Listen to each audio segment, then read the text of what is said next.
everyone, welcome. I'm Melissa Pineda, and today I will be talking about the book Napoleon, A Life by Andrew Roberts.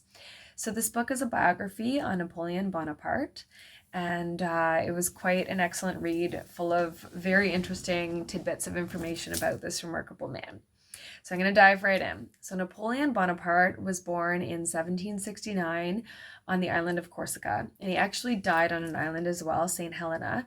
That was the second time he was exiled. He was exiled before that to another island, but he escaped, went back to France, took command again, was exiled, and then eventually died in 1821 at the age of 51 on the island of St. Helena, and he died of stomach cancer. They didn't know this at the time, but it was with an autopsy afterwards that they determined this. But in any event, let's talk about his life. So, Napoleon, arguably one of the greatest military leaders and strategists of all time.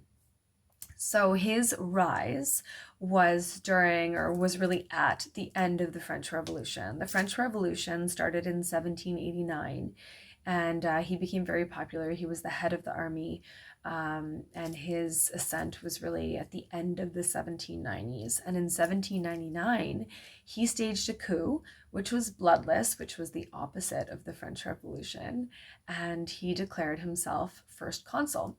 And this effectively ended the French Revolution and started the Napoleonic era.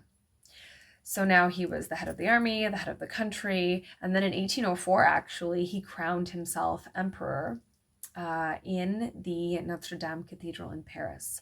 And apparently he took the crown from the Pope's hands and crowned himself, which was unheard of, which was considered very disrespectful to the Pope and the Catholic Church. And this sort of goes along with what Roberts talks about in terms of Napoleon's disregard for Catholicism. It was the religion he was born into, but he openly criticized it and questioned it. He questioned it to his troops, in front of his troops. He'd have these discussions about whether or not Jesus actually was the Son of God, and he had a lot of questions about Catholicism, and then he openly praised Islam. And it's interesting because at the end of his life, he returned to Catholicism and wanted to die a Catholic. So that's something there about Napoleon. Something else that was interesting. So he actually fought approximately 60 battles. Robert says 60 battles. I've read some accounts of him fighting closer to 80, but let's go with Robert says 60, and apparently he only lost like 10 or 11 of those battles. So it's pretty impressive. And something that's interesting about those battles is that Napoleon would actually nap during battles. He would nap all the time. He isn't someone that liked to sleep through the night. He was an avid napper. So he would take 10-minute cat naps throughout the day, every day, and he would just tell somebody to wake him up. And apparently he would sleep, like he would be in a deep sleep on the battlefield. He could just put himself to sleep like that.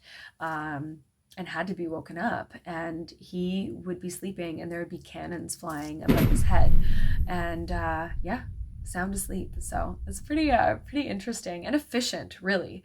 And another thing that was efficient about him is that he ate his food very efficiently, like quickly, like 10 minutes, again, 10-minute nap, 10-minute eating, and he was done.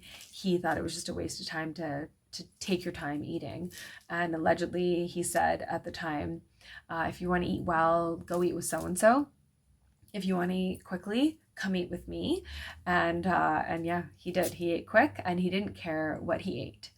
And sometimes they had to eat things like horse flesh, and it was sometimes seasoned with gunpowder because they didn't have like salt and pepper. But he didn't complain, and he would make comments about it being good. And apparently he did not care what he ate, didn't care what he drank, which is also something Roberts points out as being funny, because there's a brandy that's named Napoleon, and this is something that he just did not care for. He didn't care for brandy. He didn't care for good wine. He actually he was criticized for drinking the crappy wine, actually. So yeah, it's funny. Also, the last thing I'll make mention of in terms of his efficiency was that he was very efficient at lovemaking. Roberts talks about there are many comments, including some letters from his mistresses, where it was just, the comment was it was really quick, and he didn't care. He knew too, and he was like, no, I'm efficient at that as well. So I thought that was funny. He actually deeply admired Julius Caesar. So when he was exiled on St. Helena, he wrote a book on Julius Caesar, and he looked up to him a great deal. And there are a lot of parallels, a lot of similarities between both great men's lives. You know, the military aspect, strategists, great strategists on the battlefield. But also something that was interesting is that so Caesar was criticized as being too forgiving of people that had wronged him or that betrayed him, and it inevitably came back to bite him. And Brutus, for instance, someone that had betrayed him, he forgave, took back into the fold, only to literally stab him in the back. So he was criticized for that, whereas he should have exiled other people. He should have stripped them of their offices, taken their money away, perhaps killed them. These are the critiques that were made of Caesar at that time and afterwards.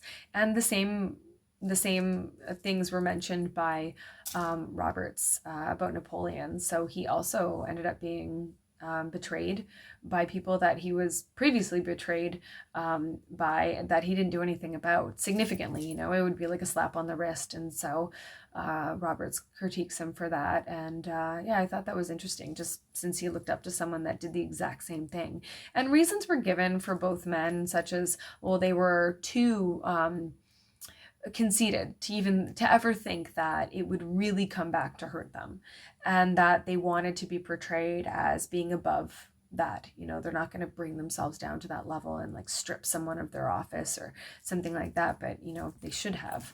That's the argument that was made. So something else I found very interesting is the number of letters Napoleon wrote every year. So he wrote about 12 to 1300 a year. Most of these were dictated. He would check over each one before it going out, though, to make sure that there were no mistakes and there were the words that he selected, the ones that he had actually dictated. He would also sign every letter himself, which was not usual at the time. Other people in his position, and especially considering the volume that he was producing, they would use a stamp or a seal, but he would sign every letter himself. The only letters that he would not dictate are the ones reserved for his mistresses. So he would handwrite those himself. He had about 22 to 23 mistresses over the course of his married life. He was married twice. The first marriage was to Josephine, and this kind of brings me into a comment I had about Ridley Scott's movie Napoleon. I don't know if anyone's seen it. It came out last year, 2023, and it was a great movie, and Joaquin Phoenix portrays Napoleon, and he's a tremendous actor. But I feel as though Napoleon was not characterized appropriately, especially taking into account like this biography, for instance.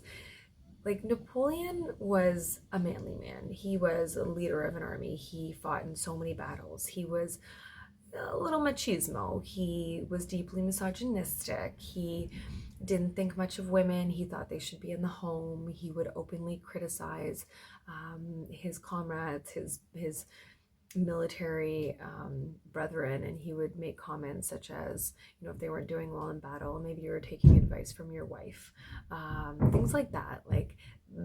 Those were the kind of comments about Napoleon. Also, he had a lot of mistresses. He cheated on his wives. So that didn't really come out in the movie. In the movie, he was portrayed more of a weak persona, a weak personality, conflicted, weak, maybe even a little effeminate, and definitely Josephine obsessed. So that was his first wife, and apparently she cheated on him first, and he was quite heartbroken. But then he proceeded to cheat on her numerous times after that, and he also divorced her at the age of 40, when she was 40, because in his opinion she was too old to provide him with an heir.